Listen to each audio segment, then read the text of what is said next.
নমস্কার বন্ধুরা, আমার আরও একটা নতুন রেসিপিতে তোমাদের জানাই স্বাগত। আজকে আমি তোমাদের সঙ্গে শেয়ার করতে চলেছি কয়রায় মরলা মাছের ভাপা রেসিপি। এই রেসিপিটা সম্পূর্ণ আলাদা আর খেতে খুবই টেস্টির।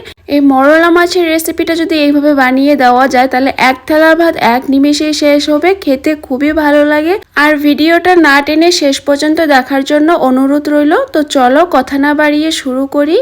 এখানে আমি নিয়েছি 200 গ্রামের মতো মৌরলা মাছ। মাছটা আমি ভালো করে কেটে বেছে ধুয়ে নিয়েছি, ভালো করে পরিষ্কার করে নিয়েছি। তারপর এই মাছটা এখন আমি ম্যারিনেট করব। ম্যারিনেট করে তারপর ভাপাবো। তার জন্য দিয়ে দিলাম স্বাদ মতো নুন, হাফ চামচ রং গুঁড়ো, হাফ চামচ লাল লঙ্কার গুঁড়ো, 1 চামচ রসুন বাটা, 1 চামচ আদা বাটা, 1 চামচ ভরে লঙ্কা বাটাটা তোমরা ঝাল বুঝে দিয়ে দিবে। তারপর দিয়ে দিলাম 1 চামচ জিরে বাটা, দিয়ে দেব 2 চামচ সর্ষে বাটা। সর্ষে বাটাটা বেশি দিলে রেসিপিটা ভালো হবে আর খেতে খুবই ভালো লাগবে। তারপর দিয়ে দিলাম একটা পেঁয়াজ কুচি। তারপর এখন আমি হাত দিয়ে ভালো করে মেখে নিব এইগুলো। আর বন্ধুরা, তোমরা যদি আমার চ্যানেলে নতুন সদস্য হয়ে থাকো তাহলে চ্যানেলটি সাবস্ক্রাইব করো, পাশে থাকা বেল আইকনটি ক্লিক করো সবার প্রথমে ভিডিও নোটিফিকেশন পাওয়ার জন্য। তো আমি মাছগুলো ভালো করে মেখে নিয়েছি, আমার ম্যারিনেট করা হয়ে গেছে। এগুলো সাইডে রেখে দেব। এখন আমি মাছটা বানাবো। তার জন্য আমি চুলায় কড়াইয়া বসিয়ে দিয়েছি। কড়াইয়ে আমি সরষের তেল দিয়েছি। তেলটা একটু বেশি করে দিবে, তাহলে খেতে খুবই ভালো লাগবে। তারপর সেই ম্যারিনেট করা মাছগুলো আমি দিয়ে দিলাম। আর এখন কিন্তু ফ্লেমটা মিডিয়াম ফ্লেমে রাখা আছে। তারপর 1 মিনিট, মাত্র 1 মিনিট নাড়াচাড়া করে আমি এর মধ্যে দিয়ে দিচ্ছি জল। আর জলটা কিন্তু সঠিক মাপ মতো দিতে হবে, মাছটা যেন ডুবে যায়, মাছের উপরে যেন জলটা হয় সেই মাপ মতো দিতে হবে।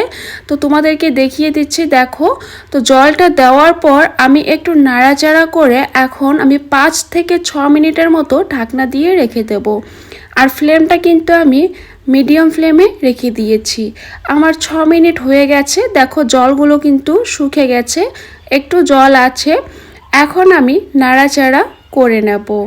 বন্ধুরা, এই রেসিপিটি কিন্তু বানানো খুবই সহজ আর খেতে কিন্তু খুবই ভালো লাগে।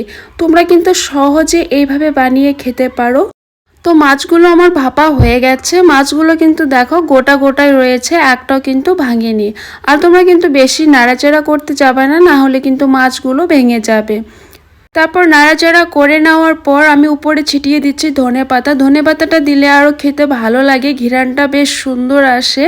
তারপর ধনেপাতাটা দেওয়ার পর আমি 2 মিনিট নাড়াচাড়া করে একটু মাখালো মাখালো করে আমি নামিয়ে নিয়েছি। আর তোমরা যদি ঝোল খেতে পছন্দ করো তাহলে একটু ঝোল থাকতেই নামিয়ে নিও। আর এই রেসিপিটা ঝোল থাকলে বেশি ভালো লাগে না, এইভাবে মাখালো মাখালো করে নামালেই ভালো লাগে। তো দেখো আমার এই রেসিপিটা হয়ে গেছে, আমি একটা বাটিতে নামিয়ে নিয়েছি।